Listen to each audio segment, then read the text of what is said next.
The masks are a direct connection to the past. It's a way to perpetuate the idea of our spirituality through this art form. Our dances are a form of prayer. So using the masks in our dances was a way either to identify the dance or to create a theme for the dance. Sometimes what we were dancing and praying about, asking the Creator for help for, was portrayed in the masks. A lot of times only the lead dancer would wear one just to identify the dance. Sometimes they were used as a disguise so that what we were praying about wouldn't be confused with the identity of the dancer. And then sometimes they were used as a way to humble the dancer. They would cover their face because they were praying and dancing on sacred ground. And it would be like bowing your head when you pray. I really do feel a strong obligation to the culture, to our people, and to the past. This is who we are as a people and as a culture. My artwork is a reflection of who I am and who my tribe are. When I was young, I was living with my grandparents. Our whole family lived together in a house where we heated and cooked with wood. Everybody living on the farm had to know how to use the axe and the saw, and I can't ever remember not having a pocket knife.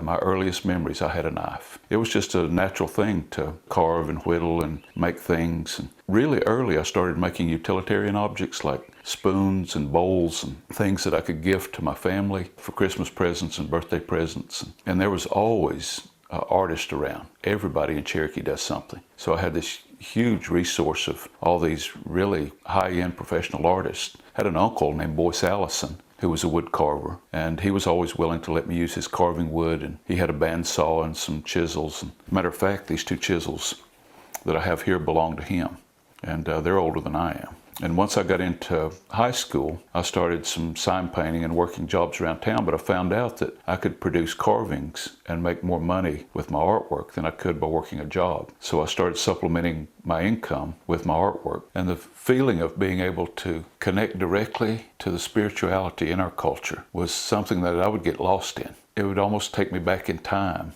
I've seen an evolution in my work from sticking to fairly traditional themes that have been passed down from generation to generation, representing specific dances, to masks today that represent things like our clan system. Traditionally, we wouldn't have had masks to do that with. As an artist, I have a whole different appreciation for the materials that I use, the resources that come directly out of the woods and off the creek bank, and the way that that's managed, and the way that we perceive these things in connection to keeping balance. To go and evaluate that resource in the wild is something that really connects me directly to our past and to our environment. Balance in our culture is an attitude more than a physical balance. It is a physical balance in preserving the quality of material and the resource. For instance, if I go to gather material, a lot of times the rule of thumb that I use is not to gather the first, but wait till I find the fourth or the seventh. That numerology connects directly to the recipes in medicine and the attitude that involves all aspects of existing. Direction has a lot of symbolism. So if I'm gathering some things, I like to go north. If I'm gathering other material, I'll go south or east or west. And so developing the connection of that, I guess it's part of the spirituality, really. That, in my mind, creates the balance that I'm doing things in the right way to preserve for the future what I'm doing today.